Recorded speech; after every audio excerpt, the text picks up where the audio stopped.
I, female 23, am engaged to John, 24 eem. We have been together for 5 years and plan to get married in July 2025. I always thought his family liked me because we got along well.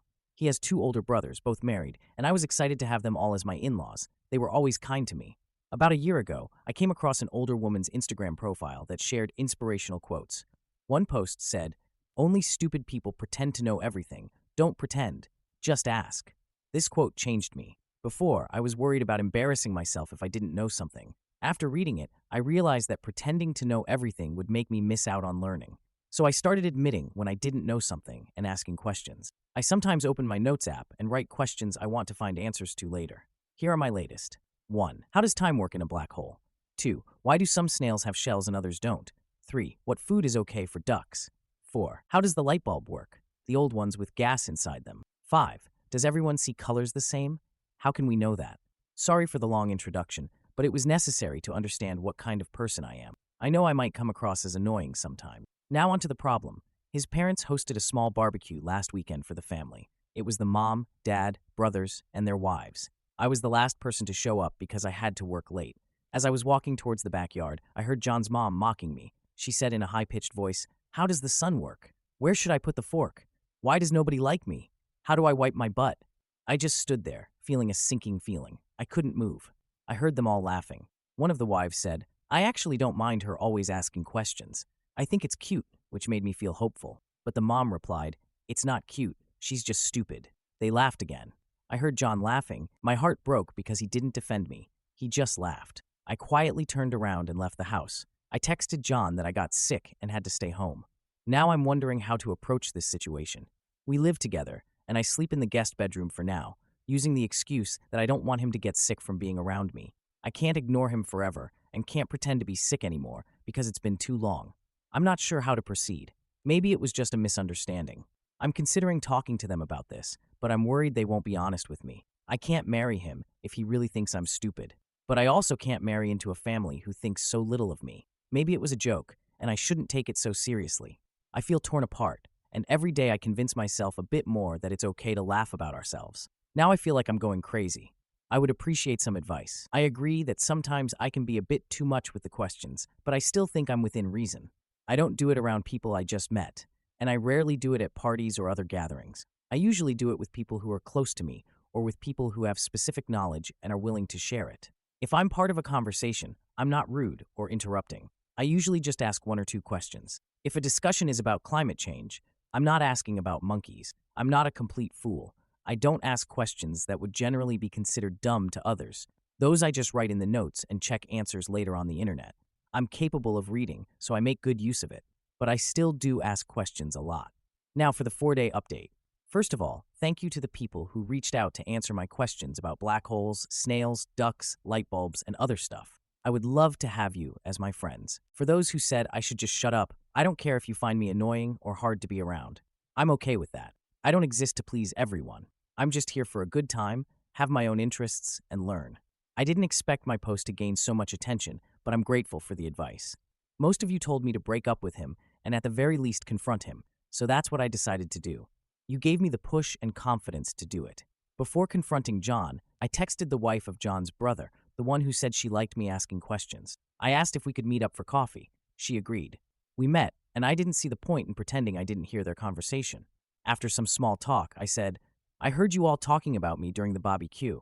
She immediately got sad and said she felt embarrassed. She explained that it wasn't a joke, wasn't out of context, and it was just mean and hurtful. She said she's sorry for not defending me more, but I said it's okay, and I understand. I told her I don't blame her for anything, and just wanted to make sure I understand the situation and see it for what it really was, laughing about me behind my back, just bullying. At this point, I had to confront John. Many comments said he would probably try gaslighting me, and you were right.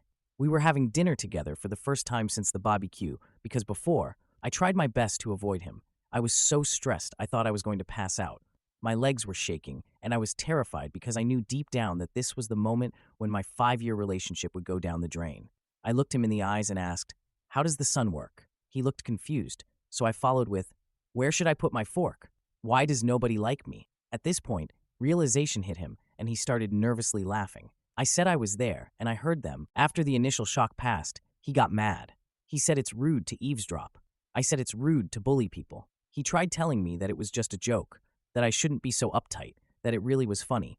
I said that I didn't find it funny and went to the guest to calm down. He started panicking. He was asking me to please talk to him. He was much more apologetic and said that he will be 100% honest with me. I asked if his mother made similar comments before the barbecue. He said yes. I asked him if he ever defended me. He said he tries to. I don't know if I believe him. He told me he loves me and respects me. I don't know if I believe it either. I said that I love him too, but I need a break. He's all I ever known. He was my first and only partner. I have no outside perspective of this. I have no experience. I need a moment to think. I will be going to my friend's house for a while to think everything through. The apartment has his name on the lease anyway. After I gathered some of my things and left, he kept texting me nonstop. He tried calling, but I didn't respond. I was very hurt because he tried to belittle my feelings, and only later, when he realized that I might break up with him, started apologizing. The next day, I decided to give him another chance to explain himself, and I came back to the apartment. He seemed very sad and tired. He said that he told his mother that I overheard them. I said, I don't care. It's his time to step up and show me that he cares. I'm not interested in an apology from his mother. I'm already done with her. I can't put up with this behavior and mocking me like we're in primary school. I saw a comment saying that probably her ego is hurting. I think it's true. She never got the chance or never had the desire to have an education. She is a very good homemaker, but outside of that, she doesn't have many interests of her own. If I'm asking her about making tomato soup, she will be talking for 30 minutes, lecturing me about adding enough sugar, but not too much. She will lecture anyone who is willing to listen. But anytime someone is talking about something she's not familiar with, she gets defensive and tries to imply that nobody cares about that, and if it's not relevant to her, it shouldn't be discussed. Once again, he tried telling me that I should relax because it was only a joke, and at this point, I had enough.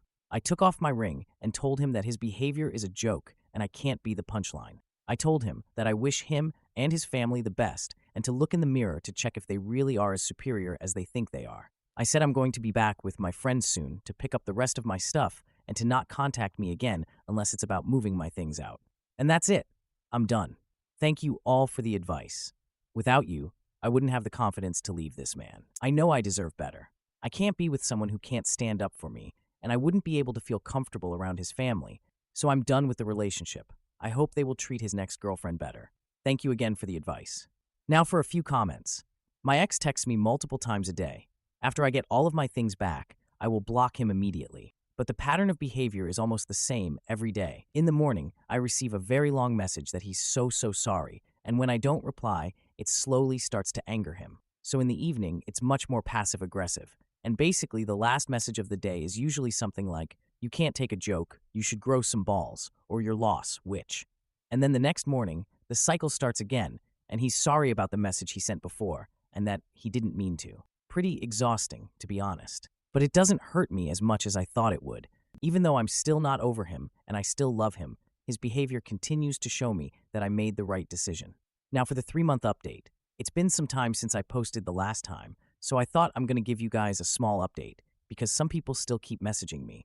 I appreciate all the kind words. So, I got my own apartment now. I lived with my friend for a while, and she was an amazing support for me after the breakup. But now, I have my own place closer to my university and work. Turns out, my ex-fiance didn't tell his family that we broke up. I blocked them all except for the ex, because we needed to keep in touch in order to get my stuff from the apartment that we shared. And nice sister-in-law. And a week after the breakup, she texted me and asked when I will come to the parents' house because everyone wants to apologize. I called her and said that we're no longer together and I don't really want their apology. She seemed shocked because my ex was telling them that we're fine, she just needs some time. Exiel told me that the family is still fighting over this whole ordeal and that the brothers are giving my ex a hard time about the situation. I told her nicely that I don't really want any updates.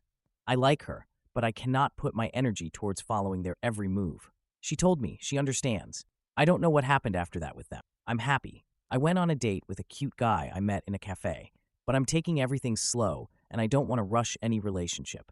I'm not ready because just 3 months ago, I was planning a wedding and right now I'm single and focusing on studying and work. When I graduate, I want to adopt a kitten, and that's my only goal in terms of any big commitment right now.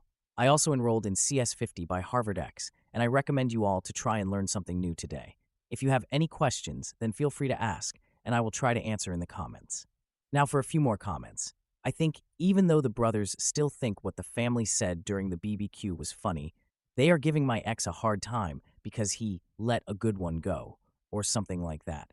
They don't think they were in the wrong, but they're making fun of him for not standing up for me, and they're laughing at the fact that I broke up with him and he didn't even have the balls to tell them. One of them said that if someone called his wife stupid, he would defend her even if she would have done something dumb. Yeah, the love faded really fast. I didn't expect it. The attachment to him is still there, but I very quickly stopped feeling love for him when I fully realized that he sees me as stupid and at the very least not on his level. Yeah, after a week and a half, I was done picking up my stuff. I tried not to be petty and take my silverware, for example, and not give him a reason to get mad. I didn't want to come alone, so I only went when my friend had the time to help me. He did get mad when I took my air fryer. He loved it more than anything. Haha. I blocked him after I took everything that was mine. Am I the idiot for cutting off my wife's takeout addiction and seeking a divorce after she took out a payday loan? I am 41 years old and male. My wife is 39 years old. My wife doesn't work due to a minor disability. It's not as if she cannot work, but she complains of discomfort and exhaustion all the time. The discussion over her working basically ended 5 years ago, and I have completely given up on the prospect of her ever having a job again. Seeing as she doesn't even come close to qualifying for disability and brings in no income, we currently live entirely off my salary. I do not mind financially supporting her, but my wife's spending habits have gradually become more and more reckless. It began with her ordering takeout twice a week, and then that escalated into 3 times a week, and now she's ordering takeout nearly every day. This is all despite our fridge being stocked constantly. I do the shopping, and I make sure to even keep our freezer full of things she would only have to microwave. Last month was a particularly heavy one for her. She spent $1,176 on delivery apps alone. We cannot afford this. There were several days that she ordered twice. I may have reacted harshly, but on Friday I pulled money out of our savings, completely paid off the card, and then canceled it. I then removed all the money from our joint account and funneled it into my own account. Apparently, my wife learned this when she tried to order takeout. She tried to call the company, who explained the card had been canceled. She texted me asking what had happened, and I responded that she was cut off. Well, when I walked in the door that evening, my wife was lying on the floor dramatically saying that she had low blood sugar. I told her she could eat any of the food we have in our fridge or freezer. I also noticed that she took the garbage out, probably for the first time in a decade. I'm surprised she even knew where the outdoor bin was. I can only assume she was disposing of the evidence of what she ate, as she was pretending to have not eaten, but I honestly don't care enough to dig through the garbage to find it. She was furious at me all weekend. Was what I did over the top? Now for the 9-day update. 9 days ago, I made a post about how my unemployed wife had spent $1,176 on delivery apps in just a month. This is egregiously outside of what we can afford to spend on takeout, and since she didn't seem willing to stop, I canceled our credit card and moved the money from our joint account into my own. For the following few days, my wife kept talking about how I was financially harassing her. She threw several tantrums, despite apparently being severely malnourished, threatened divorce, threw a bunch of the food we had in the fridge away to try and strong-arm me into letting her get takeout, and even tried to guess my bank account password a bunch of times. Sorry, my password isn't Taco Bell 123. That last one was how I learned if you try to guess someone's bank account password enough times, the bank will send them an automated email. But last Friday, the complaints and threats stopped. She seemed mostly back to normal. I figured she had given up. That was until today, which was garbage day. When I took the last bag out before taking the bin down to the curb, I discovered half a dozen fast food bags and other takeout containers in it. My wife wasn't supposed to have access to money. I had no idea how she was affording the food. I confronted her about it, and first she denied everything. I had to bring all of her fast food garbage in to get her to fess up. She had taken out a loan. Now, I thought that she had borrowed money from a friend or family member, but she had taken out one of those predatory payday loans. Before you ask, no, I have no idea how she was approved. Within the next hour, I froze my credit. I then drove her to the payday loan place, where I paid the loan off in cash. I will now have to dip further into my savings to pay the rent. I suppose in a certain way, cutting her off was successful. She didn't order takeout anymore. She just drove to the restaurants to pick up her food for the low price of $20 for every $100 she borrowed, or $60 in fees in total. In addition, I told her that we would be getting divorced. So yeah, my marriage is over. I don't even know what alimony laws in my state are like, but I assume she'll happily live in a cardboard box under a bridge if Uber Eats will bring her food there. Now for a few comments. When I paid off the payday loan, I decided that would be the last thing I ever did for her. It was far more than she deserved. My sister has been addicted to heroin for over 20 years. I haven't talked to her in about a decade, but this was the kind of shoot that she would pull. I remember how she and her loser boyfriend would steal shoot from my room to pawn so they could buy more drugs. And I honestly wouldn't put it past my wife at this point to start selling my things so she could buy more Chipotle. I'm sorry. I'm just so furious. As I worked every day, my wife sat around ordering takeout and living like a queen, and when the almost literal gravy train stopped, she decided to imperil our financial future for more food. And my God, she has gotten so fat. She's basically waddling around like a penguin now. But what really freaking pisses me off is that after taking out that payday loan, instead of putting it into a new account to order takeout, she went to the restaurant drive-thru. It was almost as if she wanted to stretch it to last for as long as possible, which wasn't an issue when it was money that I earned. She knew that the payday loan was probably a one-time Hail Mary, so she actually, in her own twisted little way, tried to exercise financial responsibility. People in the last post yelled at me for not communicating. We had fought about this dozens of times. Every time the credit card bill rolled in, I would tell her she needed to stop, that we were losing everything because of her habit. I told her again and again and again, but she didn't give a shoot. She needed more of that garbage. I honestly don't give a frick. If she's depressed, I don't care. If she's agoraphobic, which I doubt, I don't care. She has never shown even the slightest bit of remorse. Eventually, even my sister with her heroin-addled brain apologized for stealing my GameCube. My wife couldn't even do that. She's a lazy piece of shoot faking a disability, and people were blaming me as if that absolved her of all wrongdoing. If it makes me a jerk, fine. I'm not freaking up the rest of my life because some dim-witted sloth with a disability can only muster up the energy to get off her butt when it involves food she bought with money that someone else earned. I honestly don't even care about her anymore. I'm actually kind of happy about the payday loan. You see, I read through every comment in the last post, all of them, and I tried to understand her feelings. People kept telling me that she had mental health issues or that she needed therapy. I did my best to understand, and I was actually going to start giving her $300 of prepaid credit card spending money every month as was suggested. Could we typically afford $300 a month on her takeout? Not really, no, but it would have been something for her to look forward to. Now all I can think is that with her issues, she was allowed to be as self-centered as she wanted. But when was it going to be my turn to have something for myself? My work boots have a giant hole in them that I've duct-taped closed twice, and that $1,176 would have bought me the best work boots out there. So I had people wagging a finger at me in the last post. You're a jerk for how you treat her for her disability. Frick her disability. Frick her. And frick the people who said this was somehow all my fault. But I'm sure the same people will show up with some delusional fantasy about her having a wonderful post-breakup glow-up or something. Am I the idiot for refusing to sacrifice my family time for a coworker's last-minute honeymoon demands? I work at a small company where vacation time is pretty limited, and we have to request it months in advance. I put in my request almost a year ago to take a 2-week vacation during the holidays. My plan was to visit family who live out of the country, something I only get to do once every few years. Recently, a coworker of mine who's getting married came up to me and asked if I'd be willing to give up my vacation days so she could go on her honeymoon. She apparently didn't realize how quickly the days would fill up and waited too long to request her time off. Now, the only way she can go is if someone cancels, and since I have one of the longest vacation blocks, she came to me first. I told her I was really sorry, but I can't give up my time. This trip means a lot to me, and it's the only time I can see my family this year. She wasn't happy and told me I was being selfish for not accommodating her once-in-a-lifetime event. Now, a few other coworkers are chiming in, suggesting I could be more flexible since I don't have special circumstances like a wedding. I feel bad, but I also planned this trip far in advance, and it's important to me. Am I the idiot for not giving up my vacation so she can go on her honeymoon? Now, for a few comments.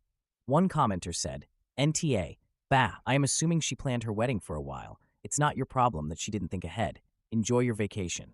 Another commenter suggested, just say, I'm sorry, my trip is non-refundable and expensive. There's no way I could undo the plans I've been making for a year. No other words necessary. It's on her and on the company to decide if they could make an exception for her special event she badly planned for. Another person added, a honeymoon doesn't have to happen immediately after a wedding. Yes, it's hopefully a once-in-a-lifetime event, but it's not like it won't be a honeymoon anymore if they have to wait 2 weeks to go.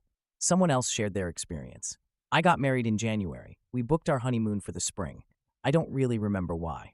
I promise you, our honeymoon was just as romantic 3 months later, and we are just as married over a decade later. Now for the update 8 days later. Wow, I didn't expect my post to blow up like this, and I honestly can't thank you all enough for the support. I've been reading through all the comments, and it's clear that a lot of you feel as strongly as I do about keeping my vacation. So, after my last post, things got interesting at work. A few days after I turned down my coworker's request, she sent a long email to me and CC'd our entire team, basically calling me out for ruining her wedding plans and labeling me as unsupportive of a once-in-a-lifetime event. Yeah, it was a lot. I was caught off guard, but I kept it professional, responded directly to her, and explained again why my trip was non-negotiable for me. I thought that would be the end of it, but then our boss called me in for a meeting. It turns out my coworker had tried to go over my head and get my vacation days reallocated to her. Thankfully, my boss was super understanding and confirmed that because I booked my time first, it's mine to keep. However, things got awkward when he asked if I would consider a compromise, like offering her a week of my time and keeping one for myself. I stood firm, telling him that this trip is one of the few chances I have to see my family and I need the full 2 weeks. Since then, my coworker has been giving me the cold shoulder, and a couple of other coworkers have been dropping passive-aggressive comments. One even said, "You'll probably be that person who refuses to switch shifts with a parent during the holidays." Ouch. But here's the kicker. Another coworker came up to me and confided that they had been pressured to switch vacation days with the same person in the past, and they regretted doing it because it messed up their own plans. So now, I'm glad I stood my ground. I'm not sure what the long-term fallout of this will be, but one thing is for sure. I'm not giving up my vacation. I need this time with my family more than ever, and I refuse to feel guilty for prioritizing that. Also, thank you to everyone who reassured me that standing my ground wasn't selfish. It's easy to second-guess yourself when the pressure mounts, but the overwhelming support here has made it clear that I'm not in the wrong. Now for a few more comments. One commenter remarked, "In this day and age, with a woman like that, it's not a once-in-a-lifetime occasion, it's just her first wedding." Another said, "Tell her you might consider switching for her next wedding." Someone else advised, "HR, make a complaint about her behavior. CCing everyone in the office over a completely personal matter was intentionally pressuring you to do what she wants. She's also pressured other people for other holidays, meaning it has nothing to do with the wedding. It's about her not planning and being the selfish one. If she gets fired, she won't have any issues with the honeymoon." Another commenter added, "I seriously hope she and the boss are reprimanded, that ridiculous behavior."